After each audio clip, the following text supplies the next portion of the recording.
And welcome to this first Create Now, this first event here in Manchester.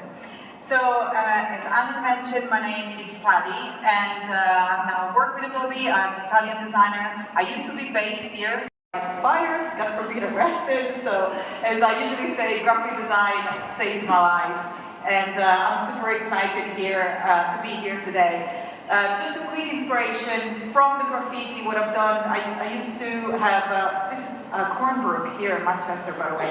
I used to paint on the wall, and then I started to translate my drawings into Adobe Illustrator, do laser cut with perspex, and that's how I was able to focus on my passion and then transform these into so I'm just going to do like a quick video that I'm going to post afterwards. So if everybody want to just like for a second shout or say hi or whatever, are you guys ready? Some little tips about how to prompt in order to get better results.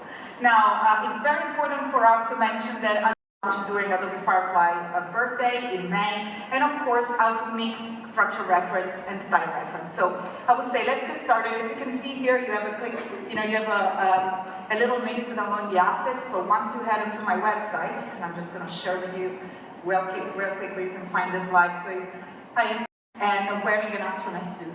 Then I'm moving to the environment, sitting on the moon with colorful galaxies and the Earth in the background. So, second part is the environment. Third part of the prompt are the effects. So, bokeh, pastel color, and studio lights. And again, there is no real rule on how to prompt, but those are really good suggestions that allow you to achieve a brand. You can go ahead and choose this is like a group in between, you have text here and some text within Illustrator. So I'm just going to go ahead and simply copy this illustration that I've created for this label, for this brand.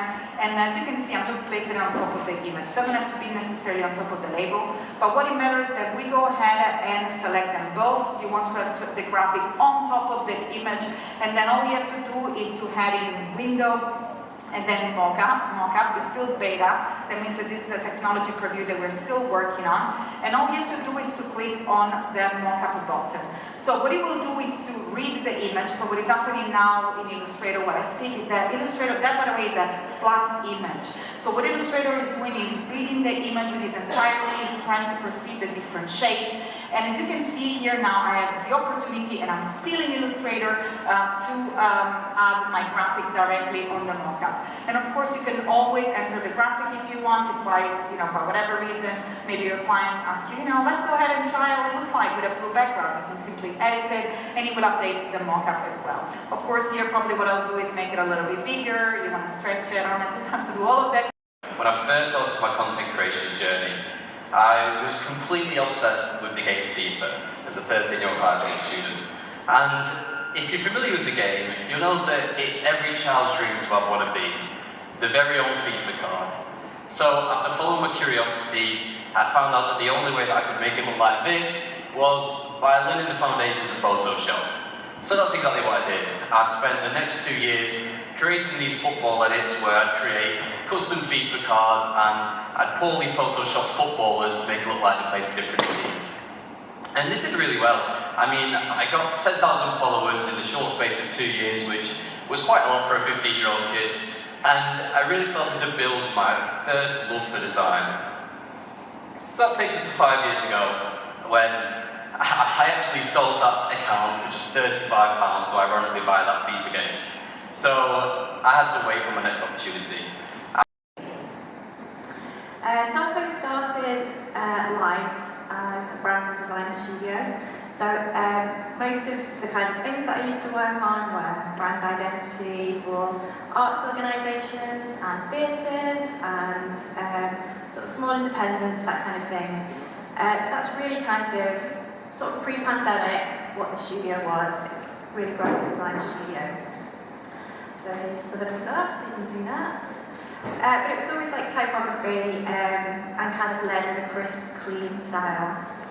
But now, especially since the pandemic, I think things really changed. Like all the arts organisations that I used to work with were closed, so we had to do lots of different things. So now I kind of describe a lot of the work that I do is just putting big words on things. So I'm going to just show you some things. So one of the things, like most recently, was this piece which actually ended up projected onto the tape written, so that's like some really big words. I was like, pretty check for that. And that's like Own the Feelings for an exhibition. And then something like this, which is still actually in Withington, and this is for a community art project that was painted, that I painted on there. But what I realised is I'm quite new to painting outside and like working in the public. Like, I find that quite nerve-wracking, and people actually speak to you when you're working. So I had an old lady that called me a criminal, which I've never had before, so it's a bit weird. She said I was disgusting, a disgusting criminal. And then also, people write back. So somebody keeps adding this to the heart down the colours because it's CMYK print for all the print geeks in here like me. And then inside as well. And then same with Connect, so we've got that Connect going all the way across. And I kind of like that you can't really tell what it is straight away, and you've got to kind of have a look at it, and it just shows those kind of things linking together, joining together. And I didn't have any yet, so this is a bit of a dodgy mock-up, but yeah, that's just, I hadn't seen them until tonight. So yeah, there we go. And that's it, a little quick whiz through. So that's all from me, and you can get in touch with me on .ho_studio or at .o studio. So